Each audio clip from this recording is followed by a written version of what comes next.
일주일 동안 들어온 최소 500개 이상의 이메일, 리뷰 이거를 영어로 다 번역해갖고 그 자리에서 30-40분 읽어요. 그리고 그거를 토론해요. 이걸 고치자, 이걸 저거 고치자가 아니라 이 사람들 왜 이렇게 생각하지? 이런 것들을 같이 논의할 수 있는 시간을 항상 갖습니다.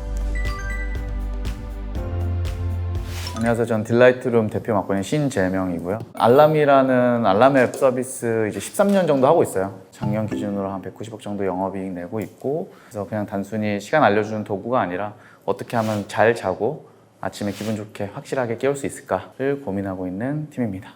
왜 이 서비스를 시작하게 됐는지 좀 궁금하거든요. 제가 이제 컴퓨터 전공인데 대학교 4학년 때 아침에 일찍 일어나는 게 너무 힘들어서, 사실 뭐 대부분 다 경험해 볼 것 같아요. 아침에 일어나는 거 너무 힘들고, 저는 이 경험이 너무 싫었거든요. 아침에 침대에서 10분, 20분 민기적거리면서 시간 보내는 게 현타가 와가지고 알람을 맞춰두고 화장실에 두고 잤어요, 전날 밤에. 그럼 이제 다음날 알람 울리면 화장실에 가야지 끌 수 있잖아요. 그래서 그렇게 하니까 전 잠이 깨더라고요. 아, 이걸 좀 자동화하고 싶다 했었는데 앱으로 만들면 가능하겠는데 해서 처음에는 그냥 제가 쓰려고 특정 장소 가서 사진 찍으면 해제되는 그런 기능을 가진 그냥 간단한 토이 프로젝트로 알람 앱을 만들었어요. 사실 맨 처음에 릴리즈하고 저희가 한 일주일 만에 트랙션이 생겼는데, 저는 이제 엔지니어였다 보니까 마케팅도 할 줄 모르고 돈도 없고, 그리고 혼자 시작했거든요. 토이 프로젝트였으니까. 제가 봤을 때는 아이디어가 좋은 것 같아서 이거 스토어에 올리면 대박 날 줄 알았어요. 그래서 다 다운받겠다, 공짜니까. 이틀 동안 아무도 안 받더라고요, 친구들 말고는. 뭔가 마케팅을 좀 해보면 좋겠는데 할 줄 아는 게 없으니까 뭐 기자들한테 메일 보내는 것밖에 없더라고요. 근데 당연히 답장이 안 오죠. 그 기자들은 그럼 뭐에 관심 있을까? 제가 대단한 사람도 아니고,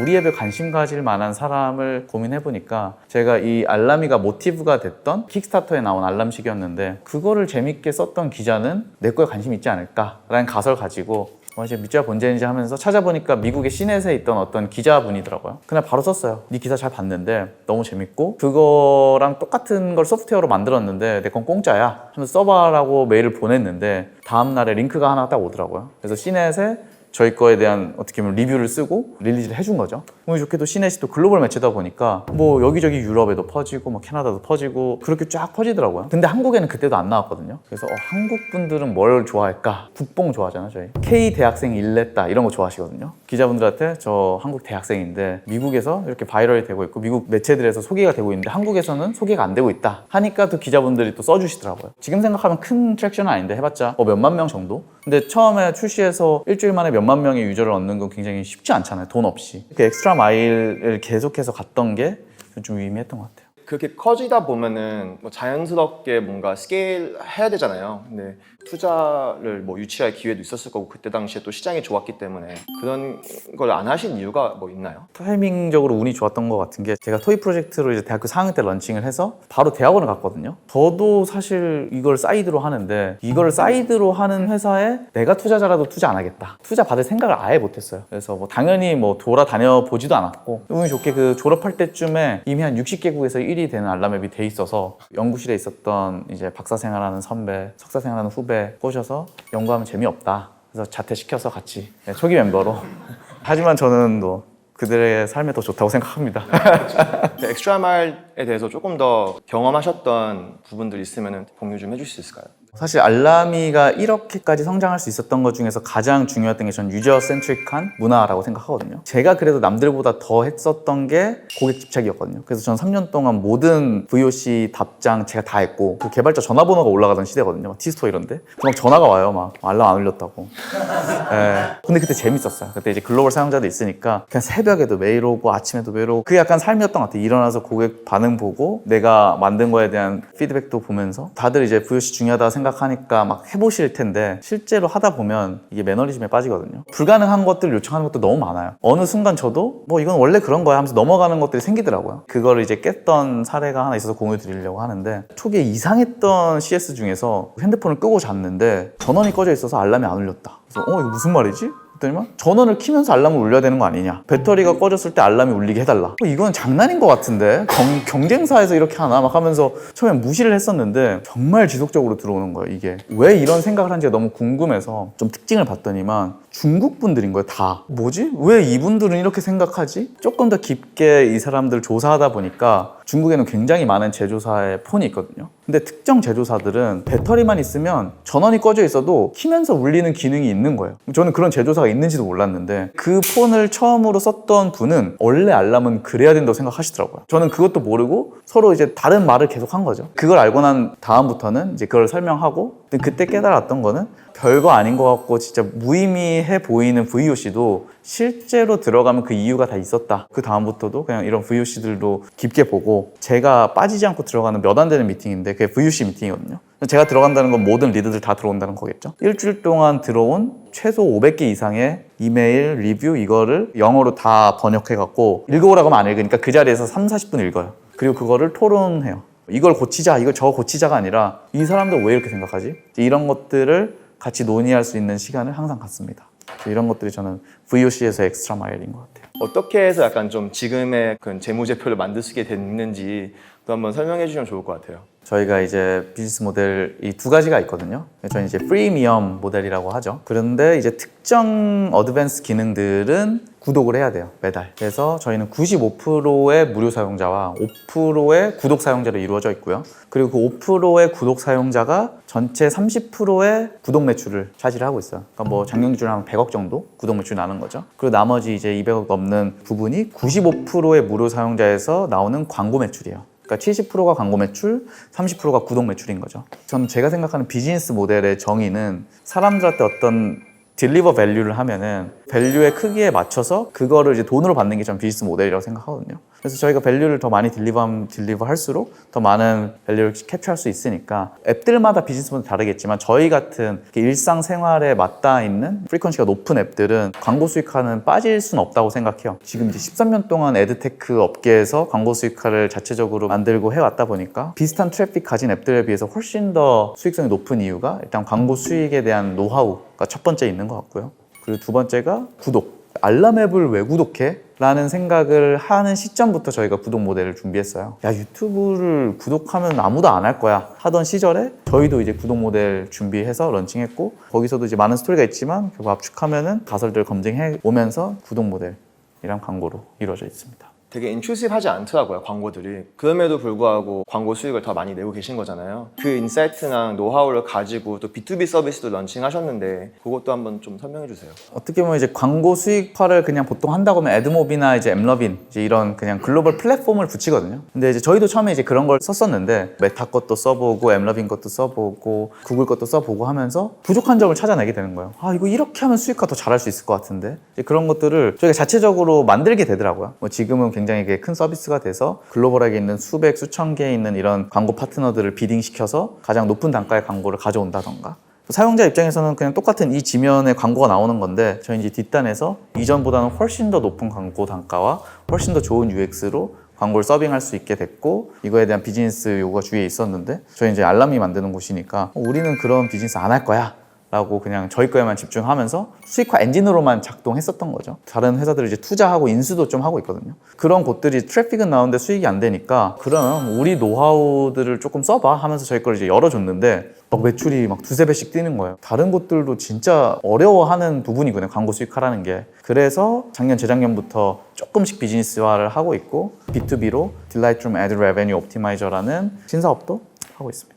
사람에 관한 질문들 하고 싶은데, 좀 딜라이트님 또 유명한 게 좀 소수 정예잖아요. 델리버릿하게 소수 정예를 하신 거예요? 아니면 그냥 어쩌다 보니? 어느 정도는 고의적으로 한 부분도 있고요. 제가 한 5명 정도는 잘 매니징할 수 있는데 10명, 20명 매니징 하기에는 약간 카오스가 일어나. 저는 좀 불편하더라고요. 그렇게 5명에서 베스트 퍼폼 할 수 있는 환경 만들고 자신이 있을 때 뽑았던 것 같아요. 왜 그런지 모르겠는데 그냥 좀 그때는 보수적으로 했던 것 같아요. 거기서 이어지는 게 보통 투자 왜 안 받으셨어요? 라는 질문이 또 이어지는데 그것도 마찬가지였던 것 같아요. 그러니까 투자를 안 받았었던 이유도 어느 정도 이제 매출이 나오고 흑자 나오고 나서부터 당연히 이제 투자자분들도 관심 가졌는데 10억으로 100억 버는 근육이 있어야 100억 받았을 때 뭐 1000억 혹은 뭐 2000억을 벌지, 100억 받아갖고 120억 벌 거면 내가 잘하는 게 맞나? 이런 고민을 좀 해서 이 돈을 잘 활용할 수 있을 때 받을게요 라고 하면서 돌려보냈던 것 같은데, 또 다 운이 좋게도 그 다음에 또 2배가 돼서 그러면은 이번엔 또 100억을 잘 쓸 수 있는 근육을 만들고 해볼게요 했는데 또 그랬더니 또 200억이 벌리고 그렇게 됐던 것 같아요. 점진적 과부하네요. 어떻게 보면. 점진적 과부. 지금도 기준이 있으시죠? 빡세게 채용하고 있고요. 근데 뭐 그 빡세다는 게 꼭 우리가 엄청 대단해서 그 뭐 바를 넘어야 된다 이런 것보다도 저는 약간 연애랑 비슷한 것 같아요. 소개팅 해도 막 뭐 한두 명 만나서 바로 할 수 있는 게 아니잖아요. 정말 많이 사람 만나서 해야 되는 것처럼 저희 가치관과 저희가 생각하기에 스마트하다고 생각하는 사람들, 공부를 잘하고 이런 걸 떠나서 일에 대한 직업 윤리가 좋고 일머리가 좋다고 하는 사람들의 정의가 다 다른 것 같아요. 저는 회사마다. 저희와 그 맞는 분들을 꽤 집요하게 찾으려고 해요. 뭐 제품은 이터레이션 돌면서 롤백 할 수 있거든요. 이 조직은 더더욱이나 롤백이 불가능하니까 더 보수적으로 했던 것 같고 2년 전에 저희가 한 4,000명 정도 레주메 스크리닝을 해서 10분을 뽑고 프로베이션에서 5분을 통과시켰더라고요. 저는 그거는 건강하진 않았던 것 같아요. 저희가 잘못 인터뷰를 한 거죠. 저는 이제 결국 파인더 밸런스 해야 된다고 생각해서 저희 이제 원칙 중 하나인데 저희 회사 그렇게 왔다 갔다 하면서 찾는 것 같아요. 질문이 두 가지 있는데요. 네. 한 가지는 이제 현재 유저 중에 해외 유저 비율이 80%, 85% 이상으로 알고 있는데 시장별로, 국가별로 진출하실 때 글로벌한 프로블럼 이외에 가장 중요하게 생각하신 포인트가 있으셨는지 궁금하고요. 다로라는 서비스가 어떻게 보면 알림이 이후에 성공이 돼가지고 파생적으로 나온 아이템인데 다로를 운영하시면서 가장 크게 생각하시는 어려움이나 장애물이 있으신지 그리고 향후 3년에 새로 다로와 함께 준비하시는 프로젝트가 있으신지 궁금합니다. 글로벌 원빌드로 가는 게 저는 좀 더 유리하다고 생각해요. 저는 근데 뭐 물론 비즈니스 바이 비즈니스일 텐데 일단 저희 같은 앱이라고 하면은 이게 유지 보수가 쉽지 않더라고요. 그러다 보면 조직도 분리가 되고 그러면 이제 조직에서의 유지 보수 코스트도 너무 많이 들어가지고 저는 글로벌 원빌드를 추천드리고 그 말은 특정 국가를 위한 어떤 기능들보다는 좀 유니버셜한 뾰족한 기능들에 집중을 하게 되거든요. 예를 들어 보면 알람이에서 그런 게 있었어요. 스쿼트 미션 기능이 있거든요. 스쿼트를 해야지만 알람이 해제되는. 근데 거기서 이제 영상이 있어요. 그 영상에 이제 여자분이 이제 스쿼트를 하는 영상이에요. 레깅스 입고. 근데 거기서 아랍에서 히잡을 왜 안 씌웠냐. 막 그런 얘기가 나오거든요. 당연히 히잡을 씌우면 좀 더 좋아하시겠죠. 근데 이제 저는 그런 식으로 국가별로 우리가 특정 컨텐츠를 커스터마이즈 해야 된다라는 룰이 생기는 순간 그 다음부터 어떤 기획을 할 때 생각해야 되는 컴플렉시티가 너무 높아지거든요. 이거를 포기하는 대신 더 집중할 수 있는 환경을 얻는 거죠. 결국 정리하면 글로벌 원빌드로 좀 더 뾰족하게 가는 거. 그리고 두 번째 질문이 다로. 저는 아직도 다로가 제로톤 단계라고 생각해요. 저희가 이건 풀어야 되는 숙제가 어떻게 보면 이제 알라미에서 나온 프로덕트인 거잖아요. 부산물이라고 저희는 이제 얘기를 하는데 이게 너무 알라미에서 있는 경험으로 모든 시장을 볼 수는 없잖아요. 저희랑 다로 완전 커머스 계열인 앱들도 있고 이제 그런 것들은 또 다른 문제를 또 겪고 있을 수 있잖아요. 그래서 그런 것까지 어떻게 우리가 개발 먹기를 잘할 수 있을까? 사실 이 에드테크 굉장히 큰 시장이고 그리고 빅 플레이어들 많잖아. 메타, 에드모, 뭐 틱톡 뭐 이런 데들 다 광고 플랫폼 만들고 있고 그럼에도 불구하고 저희가 후발주자인데 뭔가 매출을 내고 성과를 낼 수 있는 건 딱 하나 다른 점 우리가 자체 앱이 있고 여기서 개발 먹기를 계속하면서 부산물과 위너들이 여기 적용되기 때문이라고 생각하거든요. 그게 저는 아마존이 AWS 만든 거랑 똑같다고 생각해요. 아마존이 후발주자지만 이커머스에서 생기는 그런 노하우와 인사이트들이 똑같이 이커머스 구축하려는 곳들의 그 마음을 제일 잘 알고 있을 거고 그렇기 때문에 AWS가 이렇게 잘 될 수 있었다고 저는 개인적으로 생각하는데 저희가 이제 풀고 싶었던 숙제는 알람이뿐만 아니라 우리 내부에 다른 어떻게 보면 이 개밥 먹게 할 수 있는 서비스도 있으면 좋겠다. 예를 들어서 알람이는 보편적인 서비스다 보니까 하루에 몇십 번 쓰는 서비스는 아니에요. 그런 특성을 가진 서비스가 우리 내부에 있으면 훨씬 더 개밥 먹게 하면서 잘 키울 수 있겠다라는 고민을 했고 그래서 좀 더 이어지는 게 저희가 올해 초에 비트윈이라는 앱을 인수했거든요. 그것도 많이 물어보세요. 알람 앱을 만들다가 왜 커플 메신저를 인수하셨어요?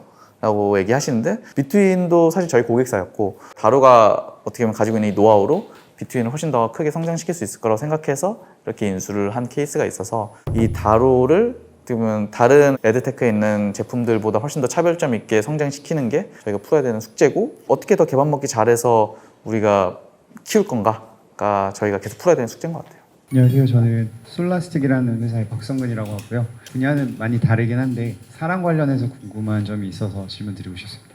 인재 채용 관련해서 이제 생각을 말씀해 주셔서 큰 도움이 됐는데 그럼에도 불구하고 내 생각과 다른 케이스 무조건 있을 것 같거든요. 그런 상황에서 어떻게 대처하셨는지 뭐 팁이라도 알려주시면 큰 도움이 될 것 같습니다. 좋은 질문이라고 생각해요. 그러니까 좋은 포인트고 저도 많이 놓쳐갖고 초반에 아쉬웠던 부분이었는데 세 지점이 있는 것 같아요. 첫 번째 인터뷰에서 일단은 최대한 하는 게 비용이 제일 적겠죠. 인터뷰 프로세스를 계속해서 개선하는 거가 첫 번째일 것 같아요. 우리가 여기서 장점, 단점, 우려되는 점이 실제로 뽑고 나서 3개월 뒤에 프로베이션 통과할 때 잘 맞았는지 확인해 보는 거. 그리고 실제로 1년 지나서 이 사람이 이제 보여줬던 그런 퍼포먼스나 그런 워크 에틱 같은 것들이 내가 생각했던 거랑 맞았는지 확인해 보고 아니라면 어떻게 하면 그거를 내가 알 수 있었을까를 역으로 물어봐서 그 질문을 계속해서 수정해 나가는 게 일단 첫 번째 인터뷰 파트가 될 것 같고요. 그리고 두 번째 프로베이션 파트는 생각보다 프로베이션은 좀 더 명확해요. 왜냐면 3개월이라는 시간이 주어지기 때문에 이때 저는 반 이상은 저희가 알게 된다고 생각하고 프로베이션을 또 아름답게 끝내고 우리가 더 잘 알려면 스코어 카드라는 제도가 있어서 우리가 이 사람에게 기대하는 역할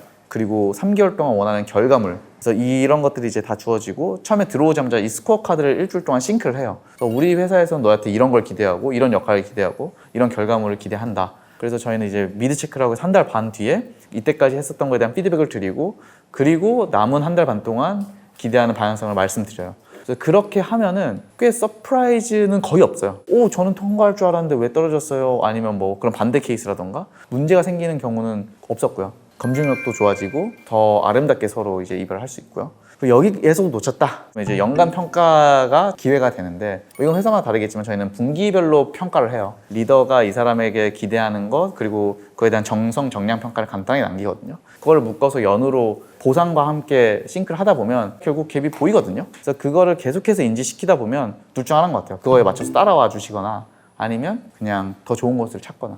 MBA 하면서 이제 막 사업자를 낸 초기 창업자인데 학업도 하시면서 사업도 하셨잖아요. 어떻게 시간 관리 하셨는지가 우선 첫 번째로 궁금하고 두 번째는 다시 초기로 돌아간다면 안 했을 것들이 혹시 있는지가 궁금합니다. 저는 시간 관리는 잘 못했던 것 같아요. 제가 어렸을 때 시작해서 다행이었던 것 같아요. 어렸을 때는 원래 시간 많이 낭비하잖아요. 열심히만 했던 것 같아요. 뭐 그냥 시간 원래 다 헛을 해야 되잖아요. 초기에. 하나 달랐던 건 재밌게 했었던 것 같아요. 아까 VOC 같은 것도 처리해야지가 아니라 궁금해서 내가 어떤 비장의 음식을 해서 이 사람들한테 주고 이 사람들이 맛있게 먹는지 보고 싶잖아요. 그래서 그 재미로 더 빡세게 했던 것 같아요. 그리고 두 번째로 초반에 제가 혼자 3년을 했었다 보니까 사람에 대한 중요성을 잘 몰랐어요. 그러니까 저는 조직 생활을 안 해보고 시작을 했고 지금의 문화의 중요성을 알고 많이 바뀌었지만 초반에는 굉장히 톡식한 문화가 많았어요. 회사 내에서도 저도 엔지니어 출신이고 초반에 다 있었던 사람들도 다 석박사 친구들 엔지니어들끼리 모아놨잖아요. 끝장 토론을 보는 거예요. 막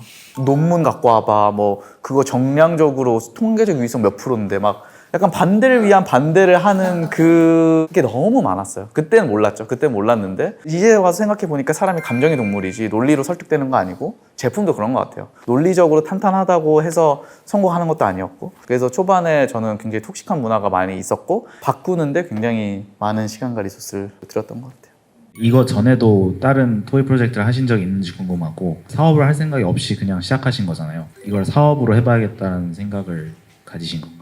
법인을 그래서 처음에 설립 안 하고 하다가 그냥 유료앱으로 내봤어요. 사람들이 좋아하는 것 같아서. 한 2주 만에 한 몇천만 원어치가 팔렸어요. 한 2, 3천만 원어치인가? 그러면서 이제 법인 설립을 해야 된다고 해서 그래서 약간 얼떨결에 한 거고 진짜 사업처럼 해야겠다라고 생각하게 된 거는 더 많은 사람들의 더 깊은 문제를 풀 때 경험이 있을 것 같은데 혼자서는 못 하겠더라고요. 혼자서는 그 많은 사람들의 깊은 거 못 하니까 똑똑한 친구들 모아서 같이 해보자가 그래도 뭐 굶어 죽진 않겠지 하면서 팀을 꾸리게 된 게 어떻게 보면은 저는 그 부분이었던 것 같고요. 1시간 이야기 나눴는데 오늘 정말 많은 이야기 나눠주신 신재명 대표님 저희 큰 박수 내도 맞아주시기 바랍니다. 감사합니다.